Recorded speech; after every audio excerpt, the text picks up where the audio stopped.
1장 4절에 보시면 사도와 함께 모이사 그들에게 분부하여 이르시되 예루살렘을 떠나지 말고 내게서 들은 바 아버지께서 약속하신 것을 기다리라 이렇게 말씀하셨습니다. 그래서 예루살렘을 떠나지 말아라 이것이 2000년 전에 제자들에게 주님이 분부하여 이르신 말씀입니다. 그래서 예루살렘을 떠나가는 엠마오를 향해 가는 제자들은 주님이 친히 찾아가셔서 그들에게 자신을 나타내시면서 그들을 다시 예루살렘으로 돌아오게 하신 것을 보았습니다. 이유는 이 아버지께서 약속하신 것을 기다리고 또 예루살렘에서 이 회개가 시작되는 것이 하나님의 뜻이기 때문에 그렇다라는 것입니다. 사도행전 1장 8절에 오직 성령이 너희에게 임하시면 너희가 권능을 받고 예루살렘과 온 유대와 사마리아와 땅 끝까지 이르러 내 증인이 되리라 하십니다. 그래서 이 예루살렘을 떠나지 않고 아버지께서 약속하신 이 성령을 받은 이 초대교회를 통해서는 예루살렘과 온 유대와 사마리아 이스라엘의 온통 이 복음이 전파되게 하시고 그리고 땅 끝까지 향해 가게 하신다. 모든 족속에게 전파되게 하신다. 이 일이 말씀하신 대로 지금 이루어지는 과정인 것입니다. 이 과정 중에 사도행전 13장 47절에 사도 바울과 바나바 이들이 복음 전하는 내용 중에 이들이 이제 유대인들에게 이렇게 이야기합니다. 주께서 이같이 우리에게 명하시되 내가 너를 이방의 빛으로 삼아 너로 땅 끝까지 구원하게 하리라 하셨느니라 하니 그래서 이사야 선지자로 예언한 이 말씀이 이제 예수 그리스도를 통해서 이 사도 바울과 바나바를 통해서 이방 선교의 이런 이것이 성취되고 있는 그 현장 예언과 성취를 지금 선포해 주고 있는 사도 바울의 이 사도행전 13장 47절 말씀도 기록이 되어 있습니다. 그래서 이제 유대인들로부터 이방인들에게로 예루살렘에서부터 모든 이방 모든 족속들에게로 이 예수 그리스도의 이름과 그 이름으로 죄 사함을 받게 하는 회개가 전파되고 이루어져 진행되어 가고 있다는 것을 기록해서 보여주고 있습니다. 그러면서 이 예루살렘은 이제 처음 출발했던 이 복음이 시작되었던 이 예루살렘은 이제 점차 잊혀져 가게 됩니다. 역사의 무대에서 사라지게 됩니다. 누가복음 21장 24절에 이렇게 예수님이 예언하셨습니다. 예루살렘 거민들은 이제 칼날에 죽임을 당하며 모든 이방에 사로잡혀 갈 것이다. 그리고 예루살렘은 이방인의 때가 차기까지 이방인들에게 밟히게 될 것이다. 이런 밟힌다는 이런 표현들은 이제 비정상적인 일이 일어난다는 것입니다. 예루살렘은 밟혀야 되는 것이 아니라 예루살렘은 하나님을 예배하는 예배의 중심이 되어야 되는데 이제 이방인들에게 이것이 밟히게 된다. 곧 수치와 멸망과 황폐하게 될 것에 대한 예언입니다. 근데 이것은 이제 영원토록이 아니라 이방인의 때가 차기까지라는 거예요. 그래서 이방인에게 예루살렘이 밟히게 되는 것은 하나님의 정하신 때가 있다는 거죠. 그래서 이 말씀대로 이루어지고 또 요한복음 4장에 예수님께서 사마리아 여자를 만나가지고 이렇게 말씀하십니다. 여자여 내 말을 믿으라. 이 산 그리신 산에서도 말고 예루살렘에서도 말고 너희가 아버지께 예배할 때가 아니라 이제 예루살렘의 그 성전에서 만 예배해야 되는 이것은 이제 맞춰졌다. 이것은 완성되었다 것입니다. 어떻게? 예수 그리스도께서 친히 오셔서 그가 자기 몸으로 세우시는 성전이 새롭게 지어지고 시작됨으로 인해서 그것을 모형으로 보여주었던 예루살렘 성전에서의 모든 일들은 이제 완성되었다는 것입니다. 이것을 예수님 선포하시고 이제 영과 진리로 예배하는 자들을 하나님께서 어느 곳에서든지 찾으신다는 말씀을 알려주십니다. 이 말씀 속에서 이제 예루살렘은 점차 처음 출발했던 예루살렘은 역사의 무대에서 잊혀져가고 그 영적 예배의 현장 그 중심에서 센터 역할에서 점차 멀어져 갑니다. 그러면서 지난 2000년 동안 주님께서 심지어 평양조차도 예루살렘이라고 일컬어지게 만들으셨어요.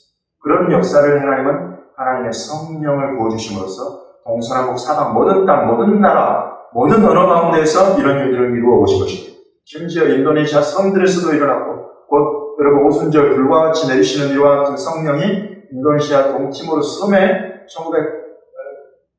1970년대 초반 60년대 말 70년대 초반에 그와 같이 한 교회에 막 이렇게 불이 임해가지고 사람들이 불 끈다고 모였는데 교회가 불타지는 않는 이런 역사가 일어난단 말이에요.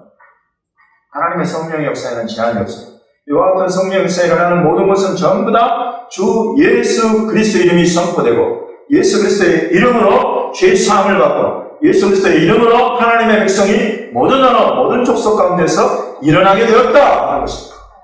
놀라운 일들을 우리 하나님께서 2000년 동안 이루어 오시고 그 가운데 우리 대한민국 교회가 1960년대, 70년대, 80년대, 90년대 놀라운 기도와 말씀, 예배 가운데에서 세계 선교 대국으로 일어나고 미국과 더불어서 이 복음을 전해온 미국과 더불어서 이제는 선교의 파트너로 세계 선교의 중요한 핵심 국가가 되고 이제 마지막 때가 되어가면서 우리 대한민국 교회 안에 점차 이스라엘을 향한 유대인들을 향한 우리 주님의 마음과 뜻이 계속 부어지고 있는 이러한 놀라운 시대가 오게 됩니다.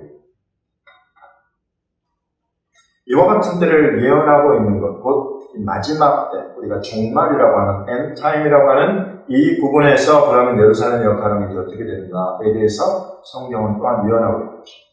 예, 대표적인 예언이 스가랴서에 있습니다. 스가랴서 2장 4절을 보시면 이 예루살렘을 측량하는 소년이 있습니다. 이 소년에게 너는 달려가서 말하 이르기를 예루살렘은 그 가운데 사람과 가축이 많으므로 성과 없는 성읍이 될 것이라 하라.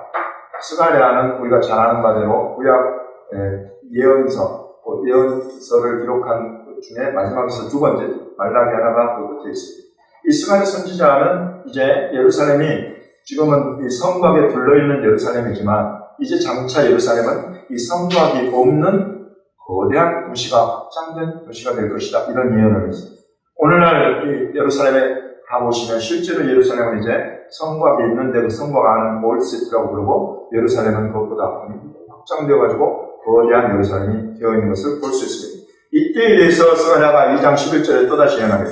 그날에 많은 나라가 여호와께 속하여 내 백성이 될 것이요 나는 내 가운데에 머물리라. 내가 만군의 여호와께서 나를 내게 보내신 줄 알리라. 이런 예언합니다. 그 날에는 곧 이와 같이 예루살렘이 성곽이 없는 그런 도시가 되어 있는 이와 같은 날에는 이제 많은 나라가 여호와께 속하여 여호와의 백성이 되어 있을 것이다. 이렇게 예언하고 있는 거죠. 실제로 오늘날 동서남북 사방에 이렇게 2000년 동안 주 예수 그리스도의 이름과 복음이 모든 나라와 족속과 언어 가운데에서 하나님의 백성들을 일으키셨습니다. 천국 백성이 되게 하셨습니다. 하나님 나라 복음이 선포되고 하나님 나라를 우리가 아무 상관이 없는 우리가 예수 그리스도의 이름으로 침노에 들어가서 하나님의 나라를 우리가 빼앗아서 취하여 얻은 놀라운 그런 하나님의 백성들로 일어난 것입니다. 그와 같은 것을 스가랴가 예언해 놓았습니다. 그러면서 이제 그와 같은 일이 일어날 때 나는 내 가운데에 머물리라. 예루살렘 가운데에 나는 머물 것이다. 이렇게 말씀하십니다.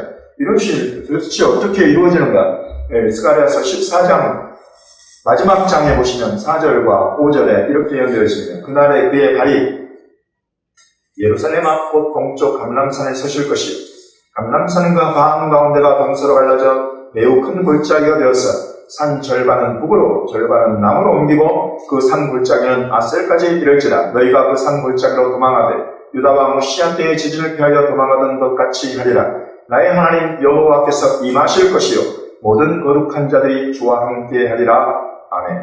이 스가랴 14장은 예루살렘 앞 동쪽에 있는 올리브산에 그의 발이 서신다는 것을 예언하고 있습니다. 여러분, 예수님이 2000년 전에 이 땅에 오셔서 올리브산을 습관적으로 가셨습니다. 예수님께서 습관적으로 가셨다고 한 곳이 딱 한 군데 기록되어 있는데 그곳이 바로 올리브산입니다. 그런데 올리브산에 예수님의 발이 딱 섰을 때 올리브산에 지진이 일어났습니까? 한 번도 일어난 적이 없습니다. 그러나 이것은 어떤 때를 예언하고 있는가? 예수님의 초림이 아니라 예수님의 재림을 예언하고 있는 것입니다. 예수님이 다시 오실 때에 너희가 하늘로 올라가심을 본 그대로 오신다 할 때에 올라가신 것을 본 장소가 어디입니까? 그곳이 바로 올리브산 동편에 죽은 나사로가 살아 일어났는데 이 올리브산 정상에서 동쪽 사면으로 들어가면 벳바게가 있고 벳바게 바로 우리 예수님께서 나비 타시는 곳 벳바게가 있고 벳바게 바로 아래쪽에 베다니가 있어요. 그 베다니에서 제자들을 축복하실 때 하늘로 올라가셨다. 그래서 이 올라가심을 본 그대로 오신다고 천사들이 한 그것은 올리브산을 배경으로 하고 있는 것입니다. 올리브산 그것을 배경으로 하는 그것에 스가랴가 예언하기를 그날에 그의 발이 예루살렘 앞 동쪽 올리브산에 서실 것이요 올리브산은 그 한가운데가 동서로 갈라지게 쪼개져 버립니다. 그 한가운데가 골짜기 되어서 산 절반은 북으로 가고 절반은 남으로 옮기고 그러니까 동서로 큰 골짜기가 생긴다. 그럼 동서로 생긴다는 것은 이 올리브산이 갈라지면 성전산 지금 동쪽 문 닫혀져 있는 그 동쪽 문이 완전히 깨져서 열려버리고 성전 터에서부터 이 물이 생수가 흘러나서 이제 이 골짜기를 따라서 골짜기 어디로 가냐면 사해바다로 이어진다. 그 사해바다가 솟았게 된다는 거죠. 이런 예언이 있는데 이것이 남아있는 예언이에요. 성취될 예언. 이와 같은 것들의 배경이 되고 있는 것이 예루살렘. 주의 재림의 장소. 주님은 예루살렘으로 오실 거예요. 그러나 이것을 예루살렘으로 한 장소로 심한 전 세계 모든 사람들이 다 보게 될 것입니다. 주님은 그와 같이 말씀하고 계십니다. 이와 같이 종말과 재림의 예루살렘에 대해서 이제 우리가 구약 스가랴서만 아니라 신약의 계시록에서도 이것을 다루고 있습니다. 요한 계시록 11장 1절과 2절에 또 내게 지팡이 같은 갈대를 주며 말하기를 일어나서 하나님의 성전과 제단과 그 안에서 경배하는 자들을 칭량하되 성전 바깥마당을 칭량하지 말고 그냥 두라. 이것은 이방인에게 주었은즉 그들이 거룩한 성을 42달 동안 짓밟으리라. 이 하나님의 성전과 이 제단과 경배하는 자들을 칭량하는 이와 같은 일들은 구약에서도 있고 아까 스가랴서에서도 있었고 지금 계시록에서도 또 있는 항상 하나님의 눈 안에 지금 있다. 이것을 우리에게 보여주고 있어요. 그러면서 그 예루살렘과 그 성전과 이와 같은 것들에서 일어나는 일들은 하나라도 하나님의 뜻과 계획함 없이 이루어지는 것들은 하나도 없다는 것입니다. 하나님의 뜻과 계획함 가운데에서 42달 동안 이방인에게 주어서 그들이 성을, 거룩한 성 예루살렘을 42달 동안 짓밟게 된다는 것이 이 계시록의 기록이 되어 있습니다. 아까 예수님 누가복음 21장 24절에 예언하신 그 말씀과 연결되는 그런 말씀인 것입니다. 이와 같은 일들이 있고 나서 3절에 내가 나의 두 증인에게 권세를 주리니 그들이 굵은 베옷을 입고 1260일을 예언하리라.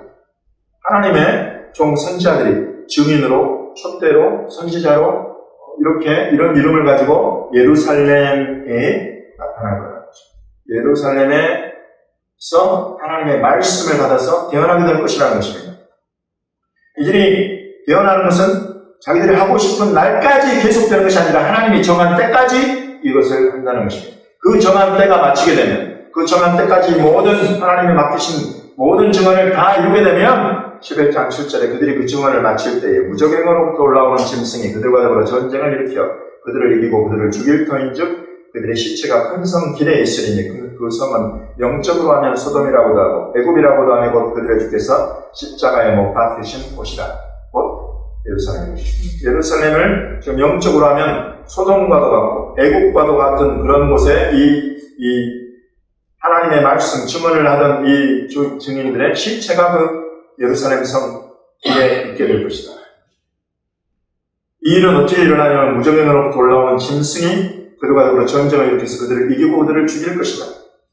마지막 때에 일어나는 큰 영적 전쟁에 대해서 다루고 있습니다. 이 일이 일어나는 것의 배경이 예루살렘입니다. 주님께서 예루살렘에 대해서 뭐라고 말씀하셨냐면 선지자의 무덤이에요. 선지자가 예루살렘 밖에서는 죽는 법이거든요. 그럼 이건 정말 너무나 가슴 아픈 이야기입니다.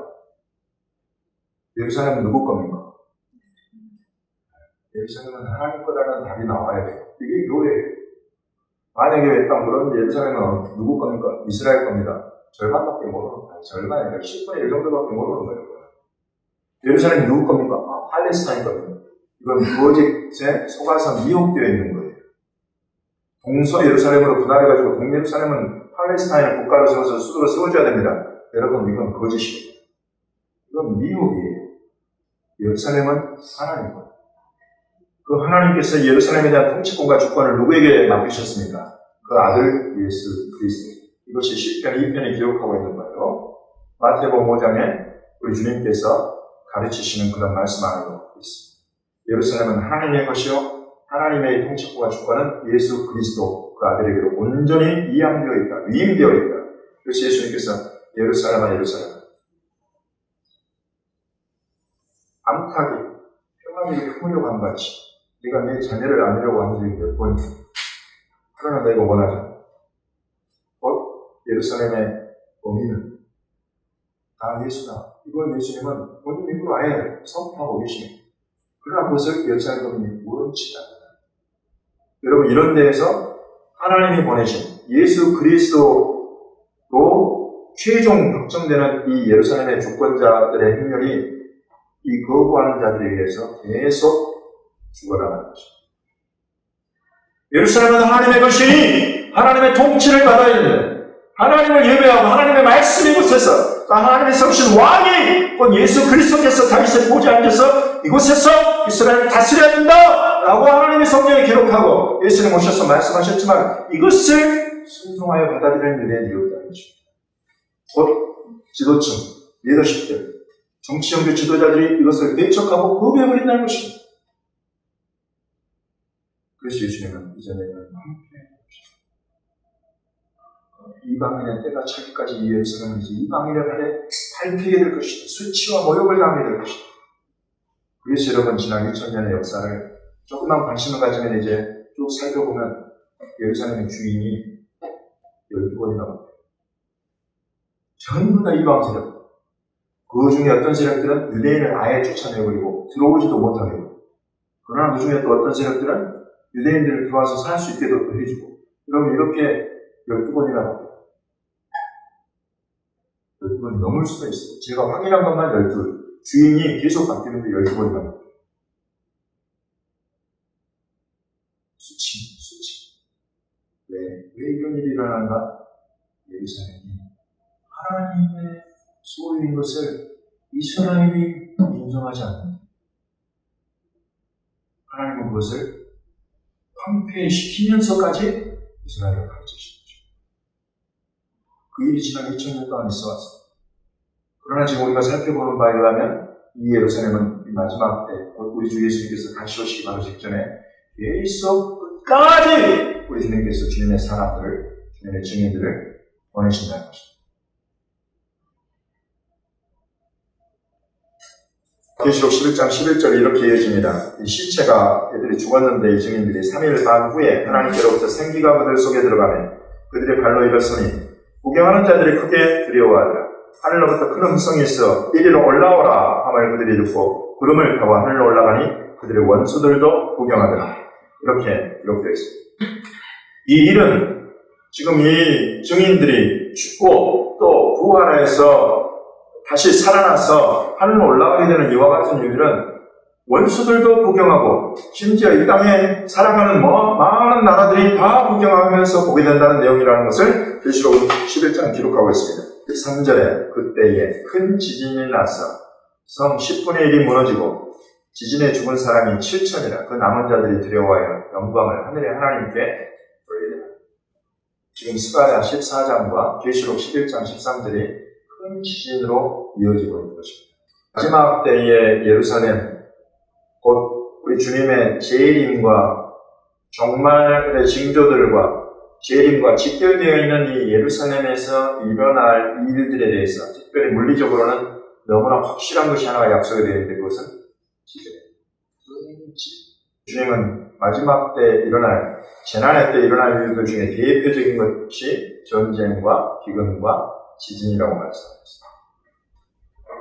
지금 우리가 코로나 지금 3년 만에 전 세계를 휘감은 이런 전염병으로 나타나고 지금 1년이 넘었죠. 1년하고도 지금 4개월 가까이 되어가고 있는 이 세계 초강대국 중에 하나인 러시아가 우크라이나를 침략해가지고 전쟁하고 있는 이와 같은 그래서 전 세계에 지금 타장과 영향을 미치고 있는 여기에 미국이 가만히 있으면 괜찮은 것을 미국이 완전히 적극적으로 개입하고 우크라이나를 지원하면서 이것이 지금 실제로 싸움은 일어나지 않아도 굉장한 이 세력 간의 대결 구도로 우리 앞에서 나타나고 있습니다. 이와 같은 때에 지금 주님은 이 예루살렘 큰 지진이 있을 것이고 그것은 예수님의 재림과 직결되어 있다라는 것을 우리에게 성경을 통해서 보여주고 있습니다. 그럼 우리가 이 지진에 우리의 눈과 시선을 맞춰야 될까요? 그렇지 않습니다. 우리 교회의 눈과 시선은 이 지진이 일어나기 전에 이 땅에 이 예루살렘에 곳곳에 다니면서 주 예수 그리스도의 이름과 곧 회개, 죄 사함을 얻게 하는 이 회개의 주인 예수 그리스도의 이 복음, 천국 복음을 선포해야 되는 증인이 되는 거예요. 이것이 우리 모든 교회가 우리가 집중해야 될 부분인 줄 알겠습니다. 아멘. 우리 지금 지난 2주 동안을 세례 요한과 예수님의 그 질문과 대답을 통해서 율법과 선지자가 예언한 것은 요한까지다. 그렇게 예수님의 말씀에 대해서 우리가 들여다보았습니다. 사실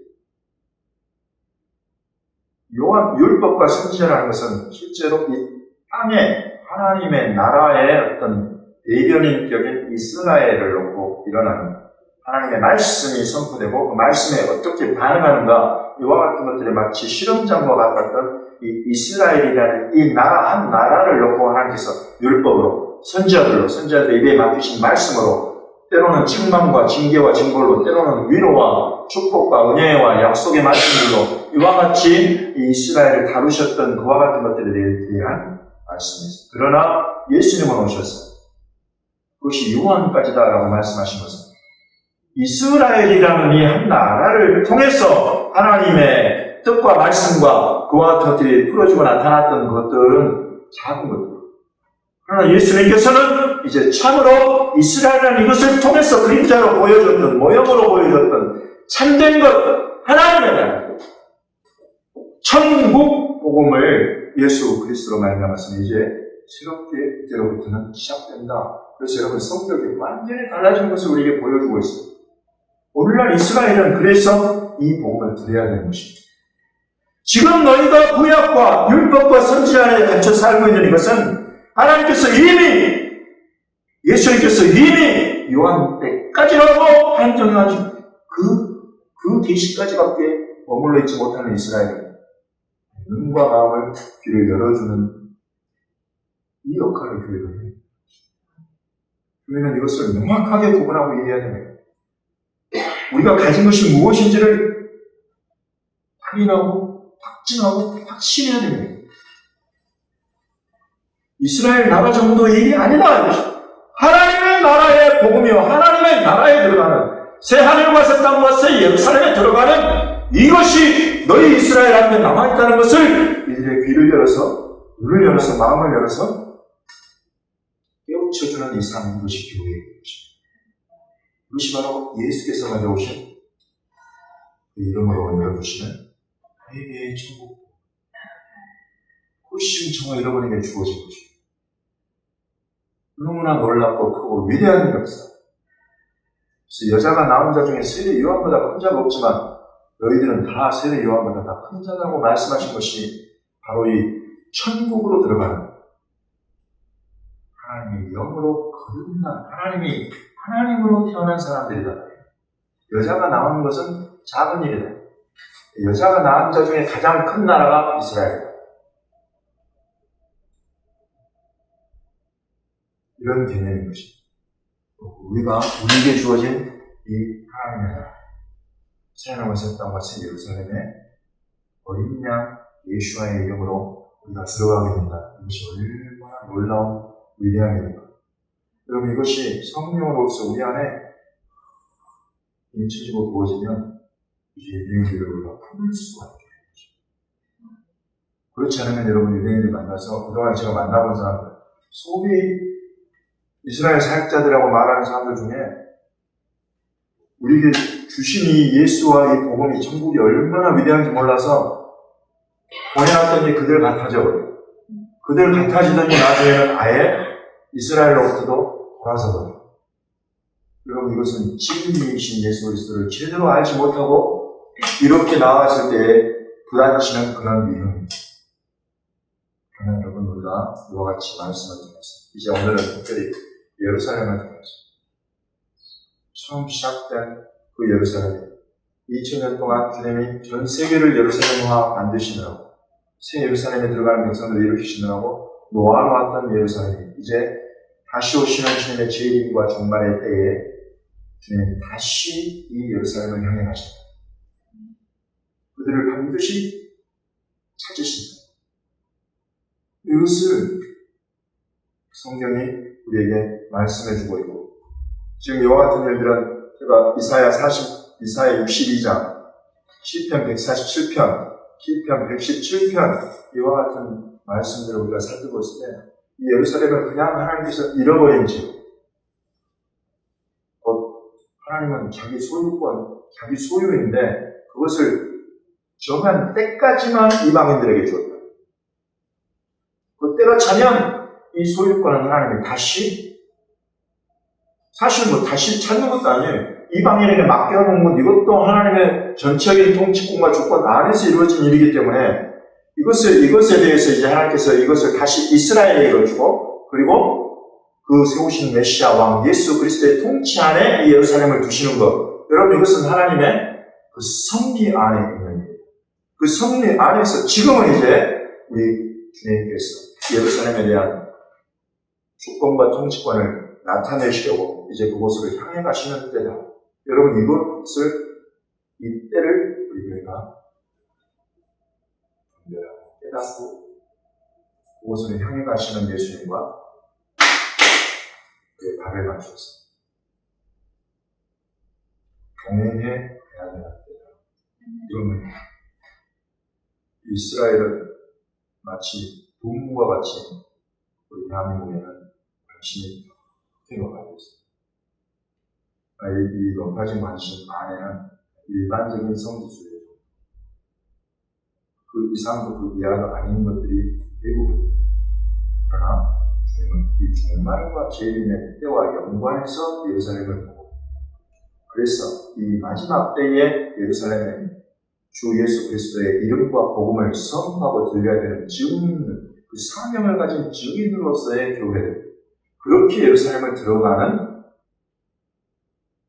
그 대한민국을 일으키기 원하신다고 저는 믿습니다.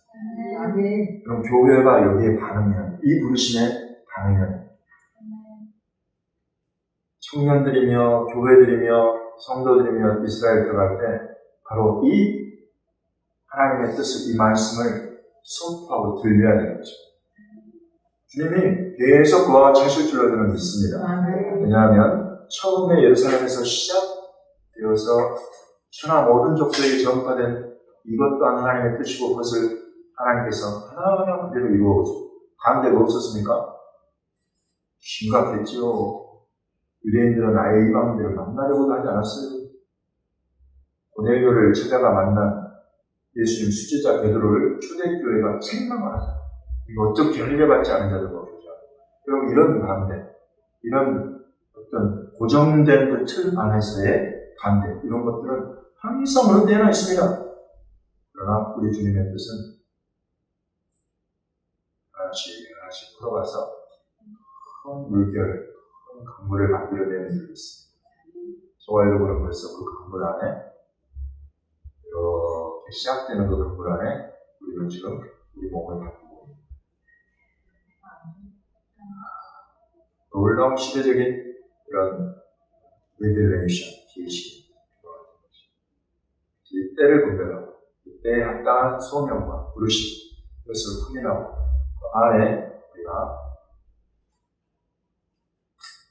주님과 동일한 방향으로 향하고 있어요. 계속 주님께서 우리에게 제 영으로 또 하늘의 것, 땅의 것, 풍성한 그리스도의 축복을 보여주시면서 우리로 하여금 예루살렘으로 힘있게, 규모 있게 들어가도록 우리를 복 주시는 그것을 주님을 경험하게 될 줄로 확신합니다.